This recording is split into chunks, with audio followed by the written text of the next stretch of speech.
Hey guys, now as some of my more geeky followers may know, today, October the 10th, 2010, was the release of Ubuntu version 10.10, released on the 10th of the 10th. It's from what I've seen of people reviewing the alphas, betas, and release candidates, whatnot, it's not a huge jump from version 10.04, but still, I'm going to take you through it. I've downloaded the ISO. I'm going to briefly take you through the install stage, meaning I'll show you the new screens and whatever, and maybe read out the slideshow if it's different, and then I'll cut the rest out until it's installed, and then I'll take you through the installed system and give it a little review, add my 2 cents to it. Now obviously I've got the 15-minute video link. I'm going to see how this goes, do a bit of editing with it and whatnot. I might have to split it into 2 parts, but I'm hoping that I don't. So we'll just see how it goes. Anyway, time to get on with the install. Oh, this screen looks a little different. My mouse is going wild there. Okay, well this is new. Here we have our initial welcome screen. Let me try and zoom you in so we can get a little more in here. There we go. Right, you see you've got the try Ubuntu, which will be booting it up as from the live CD, or install Ubuntu. Similar to version 10.04, but the whole styling of it, the whole styling of it, if you look, is just a little bit different. So we want to install Ubuntu, so let's carry on with that. For best results, you see this is different. I've certainly not seen this before in Ubuntu. Preparing to install Ubuntu. For best results, please ensure that this computer has at least 2.6 gigabytes available drive space. Well, it does. This is a virtual machine set up on my Mac. Is plugged into a power source. Yes, I'm not using a laptop. Is connected to the internet. Yep, it's got connection. Download updates while installing. Yes, that will speed things up for me. Ubuntu uses third-party software to display Flash, MP3 and other media, and to work with some wireless hardware. Some of this software is closed source. The software is subject to the license terms included with the software's documentation. Install this third-party software. So, by the looks of it, I can install MP3 support by default. I know how to do it besides, but for your average consumers watching this that are interested in installing the latest Ubuntu, I'd recommend to check this so you can at least play your MP3s and then we'll go from there, as I say. Forward anyway. See, this is a new install screen as far as I know. Quite different to version 10.04 or any version previous for that matter, but seems pretty intuitive so far. Just wait for it to get on with it. There we go. Right, allocate drive space, and you see, because there's no other OS or anything else installed on the hard drive in this, because it's reserved specifically for Ubuntu 10.10, we haven't got any partitioning options. I can specify partitions manually, however, although for this video all I need to do is erase and use the entire disk. So let's carry on. Select drive. Well, I've just got the VirtualBox drive there, 8.6 gig. It's a dynamic expanding one, so it shouldn't run out of space really. Entire disk will be used. Yep, fancy little logo there. This partitioning display is a little different. So yeah, let's carry on. Detecting file systems, creating an extension for. Okay, we're going a little bit sluggish here, but this looks a little different. From what I see here, it is actually getting you selecting your location and your user information while you're actually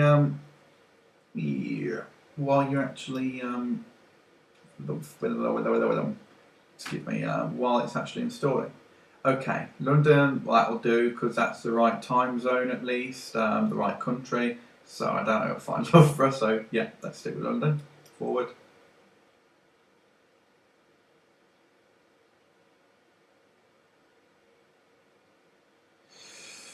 Loading again.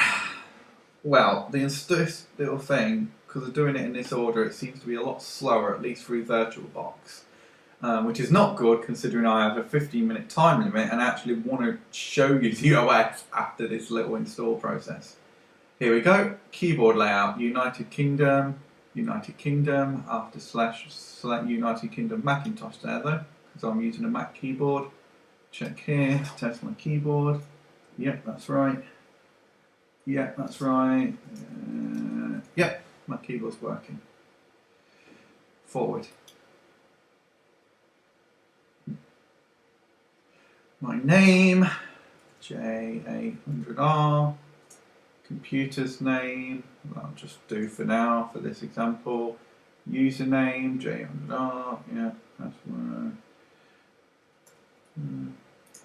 Yes, I know it's a short password, but this is only for demonstration purposes. Login automatically, that'll do for us. Normally, if you live in a shared household, I would suggest choosing require my password to log in. Don't bother choosing encrypt my home folder, it's more trouble than it's worth if you ask me. And let's go forward.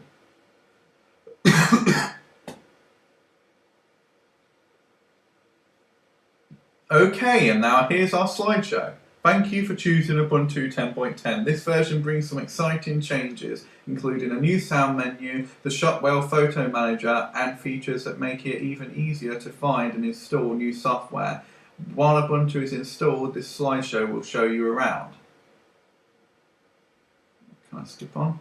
Yep.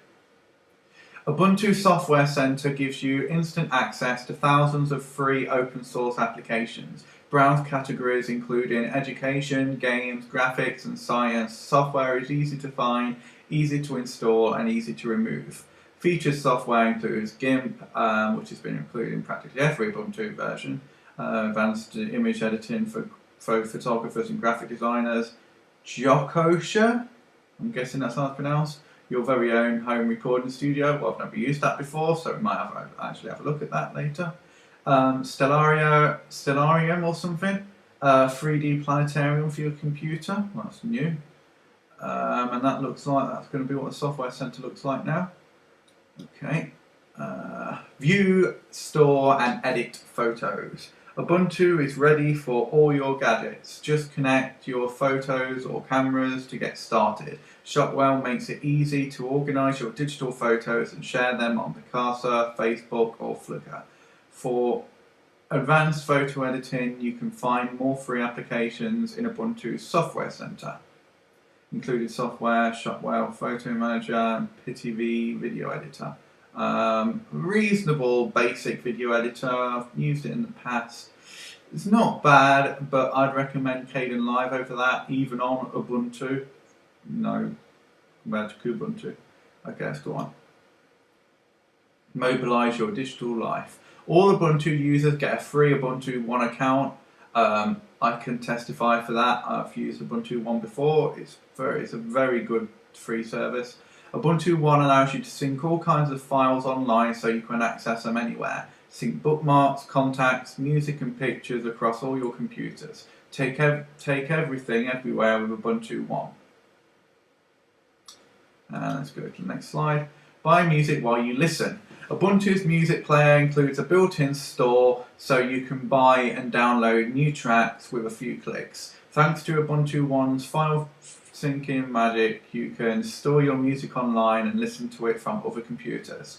You can add your music to a portable music player too. Just plug plug it in and get started. I can testify for that as well. I've used Rhythmbox, which is the default music player for Ubuntu. I've used that with my iPod. It's not as intuitive and as well integrated as iTunes, obviously, and I still recommend iTunes. But obviously you can't use it on Linux. It's still not bad. For entirely free and open source, it's very good. And the Ubuntu One Music Store, oops, it's just skipped me ahead. Well, let me just go back there and say that. The Ubuntu One Music Store is actually the 7 Digital Music Store. It's just basically relabeled and basically accessed through Rhythmbox on Ubuntu, exclusive to Ubuntu. Okay, let's carry on. Email and chat. Use Empathy to get chatting with your accounts from Yahoo, Facebook, Gmail, MSN, Jabber, and many more. Set your status and reach all your instant messaging contacts from a single place, including software, Empathy, Instant Messenger. Not bad, pretty basic, decent-ish, but very well integrated Instant Messenger for GNOME. Evolution Mail, use it once or twice. I mean, compared to Apple Mail, it's no comparison. I mean, I'm not big on Evolution Mail, to be honest. Gwibber microblogging, it's brilliant, it's fantastic when it works, but it's no TweetDeck. But it is a good software when it works. Oh, I skipped ahead again. Supported software, Skype. Yeah, let's go then. Social from the start with the Me menu. One of my favourite things of Ubuntu version 10.4, the previous one, being sociable has never been so easy. Use it to instantly post updates on sites like Facebook and Twitter. New messages appear in the messaging menu so you can respond when you want. Supported services include Twitter, Facebook and Identica.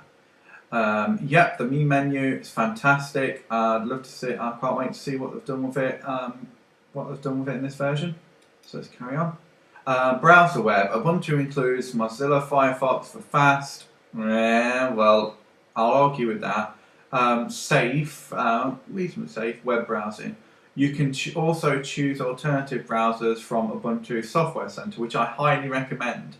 Included software, Firefox web browser, supported software, Flash and Google Chrome. I highly recommend getting Chrome, not Google Chrome necessarily, but Chromium, yes, which you can usually get from the software repositories. Brilliant, much faster browser. It does support add-ons now. If you're a hardcore, die-hard Firefox fan, then by all means use Firefox. I mean, it does support more extensions, but Chrome and Chromium are a lot faster and just a lot more efficient in my opinion. Okay, let's carry on. Customize Ubuntu. At the heart of Ubuntu's philosophy is the belief that computing is for everyone. With advanced accessibility tools and hundreds of options like your preferred fonts, colour schemes and languages, Ubuntu provides the flexibility to fit real people, whoever they are.